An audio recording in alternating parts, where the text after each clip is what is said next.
Okay, so I wanted to do a video that's a little bit different. I've never really done a video like this before, so please excuse my amateurish layout and editing skills. Mary's perpetual virginity was one topic that recently came up for discussion amongst me and some of my Protestant friends, and I was honestly really surprised at how different their views are compared to those of Catholics, and as far as I can tell, the Orthodox Church also, since it wasn't something I'd ever questioned before.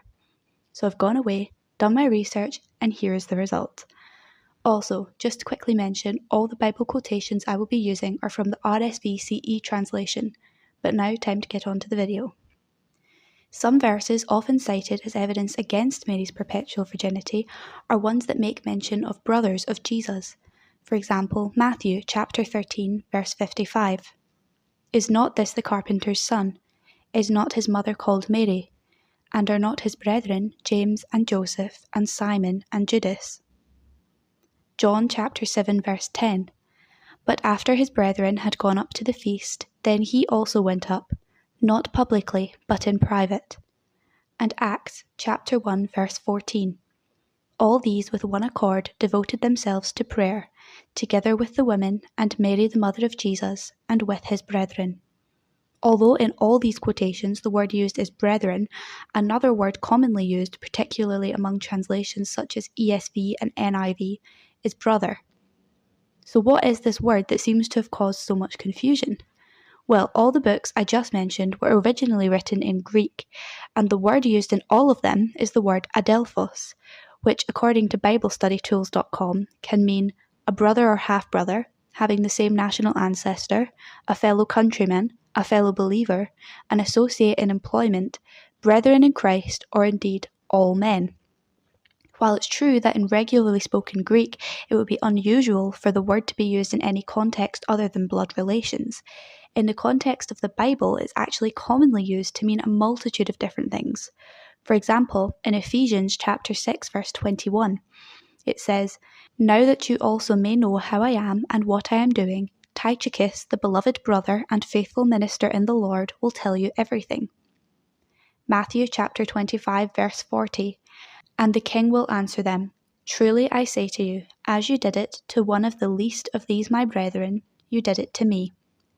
And Romans chapter 8 verse 19, For those whom he foreknew, he also predestined to be conformed to the image of his Son, in order that he might be the firstborn among his brethren, with adelphos being the word used in all these examples. I think that the relationship Jesus had with those around him was so intimate that they were like brothers to him, but this doesn't mean that they were actually biologically related.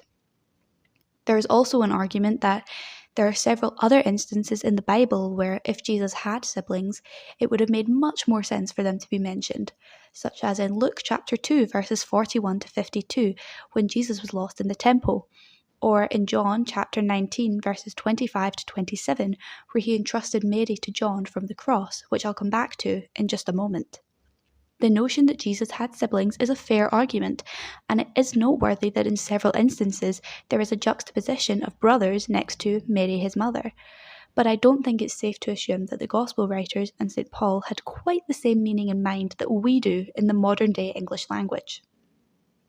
Back to John chapter 19 verse 25 to 27, where Jesus entrusted Mary to the beloved apostle John from the cross.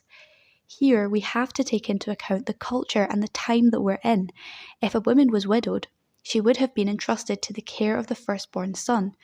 We could assume that Joseph died at some point between Jesus being 12 years of age and beginning his public ministry, since there is no mention of him anywhere after the episode of Jesus getting lost in Jerusalem.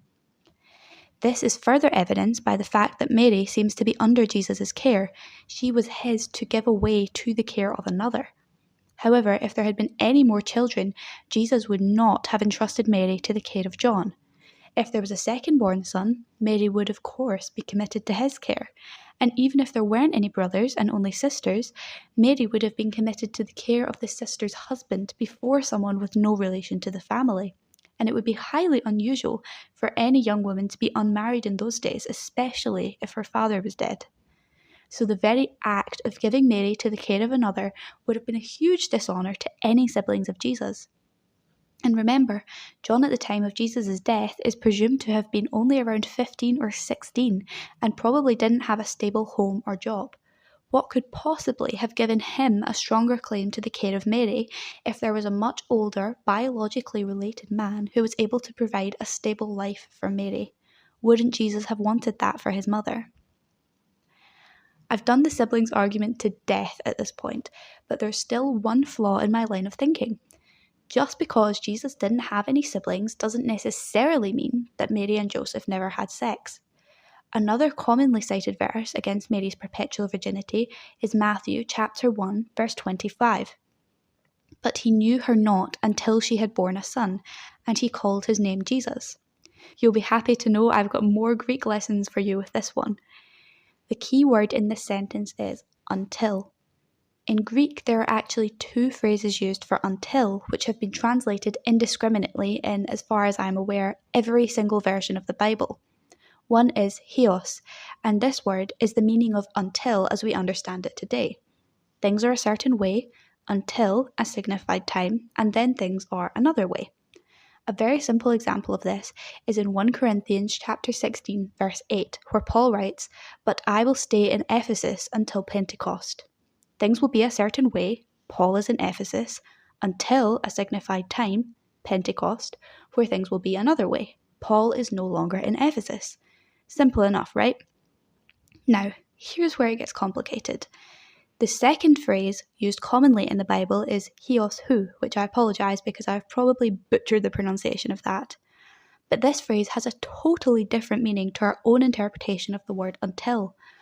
Rather than signifying a point in time after which things change, the phrase is simply used to emphasize what came before the particular point in time, but it doesn't give any details as to what happened after. It's almost like a strange mix of the words before and until as we know them, and we don't really have a direct translation in the English language. I know that's confusing, and the best way I can explain is with another example. In 2 Peter chapter 1, verse 19, it says, "And we have the prophetic word made more sure. You will do well to pay attention to this as to a lamp shining in a dark place, until the day dawns and the morning star rises in your hearts." Nobody would read this and then suggest that after the day dawns and the morning star rises in our hearts, that we should stop paying attention to the prophetic words. It doesn't say anything about what we do after the signified time, it only emphasizes what we should do before. Backtrack to Matthew chapter 1 verse 25 and we will find that it is the second phrase, hios hu, that is used in the original Greek writing. I think it's fair to say that this line was simply put in to emphasize to the readers that Joseph had nothing to do with the conception of Jesus, presumably to avoid people suggesting that Jesus' conception was not virginal.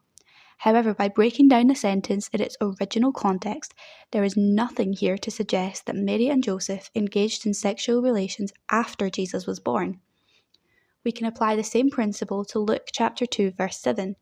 "And she gave birth to her firstborn son, and wrapped him in swaddling cloths, and laid him in a manger, because there was no place for them in the inn." The use of the word firstborn here is simply to stress Jesus' place in the Holy Family, since the firstborn son had the rights to the inheritance and other privileges. It does not necessarily imply subsequent children. Okay, so up until now, everything I've said has left the matter ambiguous at best. But I believe I can take this even further. I don't want to leave it a grey area open to interpretation. So I have one final theory to pose, and I believe everything we need to prove Mary's perpetual virginity can be found by linking Luke chapter 1 and Numbers chapter 30, with maybe a little bit of help from Matthew. The key moment is where the Angel Gabriel appears to Mary and tells her that she will conceive and bear Jesus. Luke chapter 1 verse 27 tells us that Mary was already betrothed to Joseph at the time when the angel Gabriel appeared to her, and Matthew chapter 1 verse 19 implies that they were maybe even already married, saying, "And her husband Joseph, being a just man and unwilling to put her to shame, resolved to send her away quietly." This verse explicitly states that Joseph was her husband at that time, and the phrase "send her away" is also commonly translated as divorce. So perhaps Mary and Joseph were already married. Yet we know that Mary was still a virgin. wouldn't they have consummated their marriage on their wedding night? But even if they were only engaged, they would still have been going to get married soon and would have been planning on consummating then. Yet in Luke chapter 1, verse 34, Mary still asks the question, "How can this be since I have no husband?" We've just established that Mary either does have or is about to have a husband, but other translations have this question as, "Since I am a virgin," or "Since I know no man."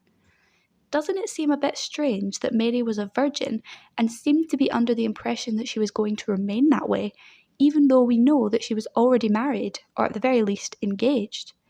It would have been reasonable for her to assume that Jesus would have been conceived through herself and Joseph either on their upcoming wedding night or at some point in the near future as a husband and wife. But what possible reason could Mary and Joseph have had not to have sex? This is where Numbers chapter 30 comes in. It's not explicitly mentioned, but it's clear from reading the chapter in its entirety that young Jewish men could, through their own choice, consecrate themselves to the Lord through a vow of celibacy, and likewise a young Jewish woman could do the same, provided that her father and or her husband approved it.